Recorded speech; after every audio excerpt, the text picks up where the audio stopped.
Hello and welcome to our first lesson in this unit, the biggest misconceptions about love.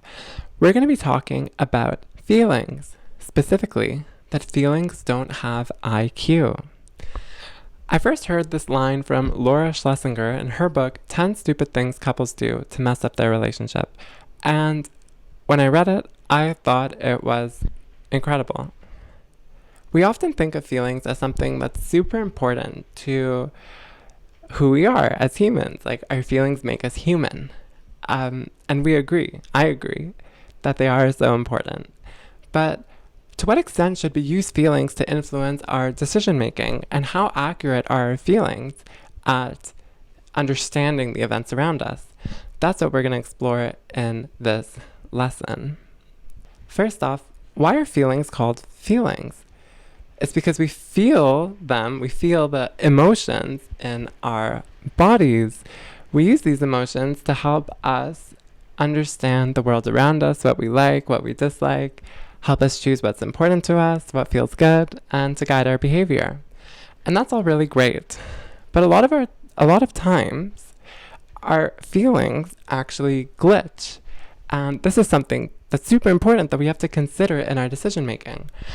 So for example, have you ever been really hungry before and just was agitated? You were agitated, irritated, like you were just kind of annoyed. And then let's say another example is you were really tired and somebody came to ask you for something and you just snapped at them and you were disrespectful to them because maybe you were tired and you apologized to them later. Sorry, I was just tired. I was just hungry. Well, that's such an important part of our feelings that we know already. A big part of what you'll see in this course is we often already know the answers to these questions. We just have to dig a little bit deeper to uncover them. So our feelings glitch. Our feelings often get confused between different things. For example, if you're hungry, as we explored at the beginning, you may get angry or agitated very easily to somebody else. The same goes if you're really tired, or if anything else is bothering you, or if you're thirsty, for example. A lot of us walk around dehydrated and without enough sleep. Okay? Now, you have to always think, if you're going to get agitated or irritated with somebody or angry, you have to think, what is causing that? And a big part of the time, it's going to be your own physical and emotional state. For example, you're going to get angry with somebody, not necessarily because of what they say, but because you're hungry or because you're tired, okay, or thirsty. And this happens all too often with our partners. We think, for example, that our partners aren't good enough for us, okay, or that we deserve better, or that it's just not working out. Now, this may be because we don't understand the stages of a relationship, which we're going to get to in the next unit, and that sometimes we have to struggle to get to the next stage. But it may also be because we're not taking care of our bodies. Guys, you can only bring forward to a relationship what you have to offer. And if you don't take care of yourself, you don't have so much to give.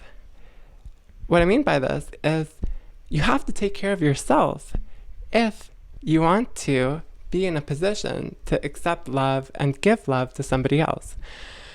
So if you're agitated with your partner or something's just not going right, you have to remember that it may be caused by your own body, your own lack of taking care of yourself, your own not making enough time to speak with your friends or sleep enough or eat well enough, okay? Or not exercise enough. I know when I don't exercise, I can be irritating to people. And also, when you feel irritated and when you feel agitated, you tend to see other people through a negative light. Like if you're really stressed to begin, then you're going to look at other people from a lens of stress and you're going to see them in a more negative way. So that's the biggest thing that I want to push forward here, is that feelings don't have IQ, guys. They glitch. They especially glitch when we don't take care of ourselves.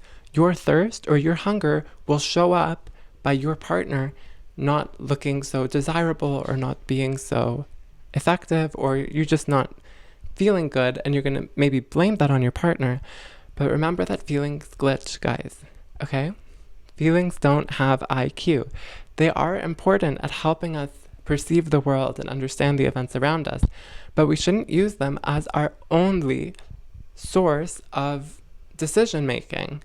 So many of us walk into a relationship and we say something like, the moment it doesn't feel good, I'm out. Or it doesn't feel good, so I'm out. But you have to think about, why don't you feel good? Okay? Do you not feel good because you're not taking care enough of yourself? Or do you not recognize that there are always going to be times when you don't feel good? And that's just part of the way we perceive the world. You can't always feel good. If you feel really good, your body's just going to adjust to that, and then it's going to become the norm. And sometimes there's going to be a hormonal cycle or something in your body that's going to change the way you feel. And that's just normal.